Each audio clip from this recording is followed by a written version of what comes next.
I thought I would get on here and kind of tell the story of how I found out about my diabetes. I was a nurse whenever I was first told about age 23 that I had prediabetes. The doctor said, yeah, you got prediabetes. You just need to take care of your sugar. And gave me some metformin and nothing else was really said about it. So I was like, okay. I took the metformin for a couple years and then I ended up moving because I went travel nursing and I was in California and I got pregnant and they were against me taking metformin during pregnancy. And so I just quit taking it and no one ever said anything. They didn't do anything.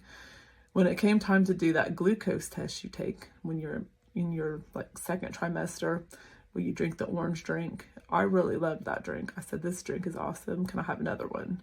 The nurse kind of gave me a look like, what? And she said, you probably have diabetes if you like that because everyone hates that. And I was like, I liked it. I'll take another one if you got one.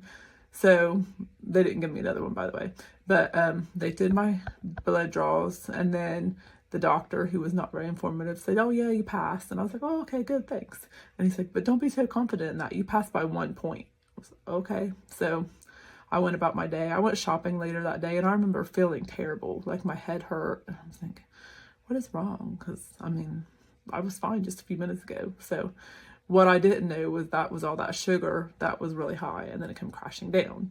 So later on, much later on, 9 years later, I was in nurse practitioner school and I felt like that a lot. I felt like that kind of fatigue, headache, sugar crashing down kind of feeling. And I kept thinking, well, my sugar must be low. Let's have another Starbucks or let's get some Dr. Pepper. And I was working full time and I was going to school full time, but I was doing clinicals and I was burning the candle at both ends. And it was just a really bad time. So I just thought, I'm not eating right. I knew I wasn't eating right. I knew I wasn't healthy at the time. So I just figured, get through this and I'll be fine. So one day in class, I was drinking a ton of water. I had one of those water bottles that look like a mini cooler, and I had filled it up about 3 or 4 times during the class. And the teacher was like, hey, can I talk to you after class? I'm thinking, why? And so I'm racking my brain thinking, what on earth did I do? Why does she want to talk to me? So after class, I go up and I was like, you want to talk to me? And she says, yes. I'm really kind of concerned about how much water you drink during this class, and I think you probably should go to the doctor. And I'm thinking, say what? I'm getting in trouble for drinking water, which I wasn't getting in trouble, but when you're in that kind of situation, I perceived that I was. And so I was like, okay, I'll go to the doctor. Well, I didn't. So about 2 more years went by. I finished school and I was working at the doctor's office then. And I started feeling really bad all the time. I was really tired. My hours were a lot better and I had the best schedule that I'd had in a long time.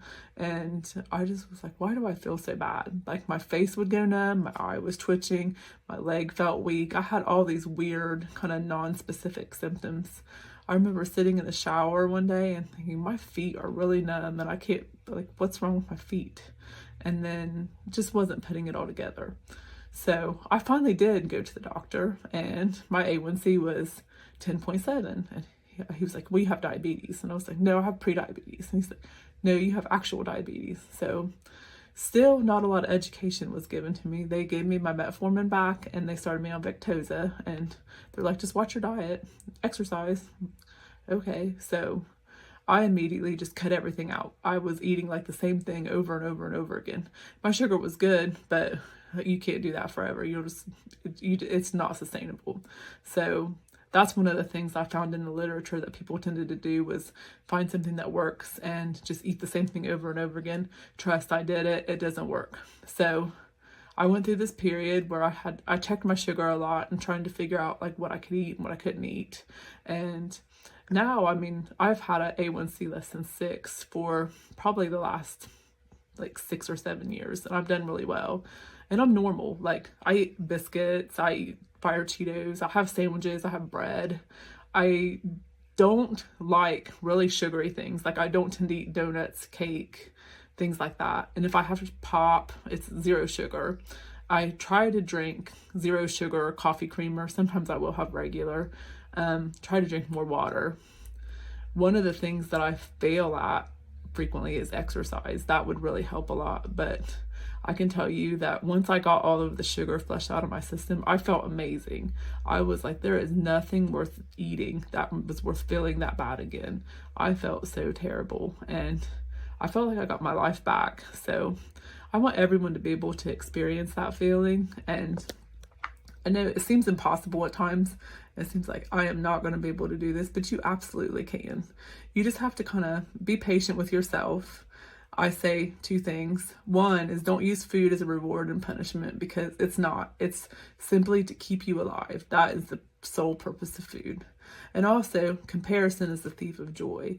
Don't compare yourself to others, because everyone's journey is different. So if you do something and you don't do as well as your mom, your sister, your brother, your grandma, then don't beat yourself up about it, because everyone has to find their own way. But you can feel amazing, and you can do this. And if you ever need any help from me, hit me up. I would be more than happy to talk with you. Thanks.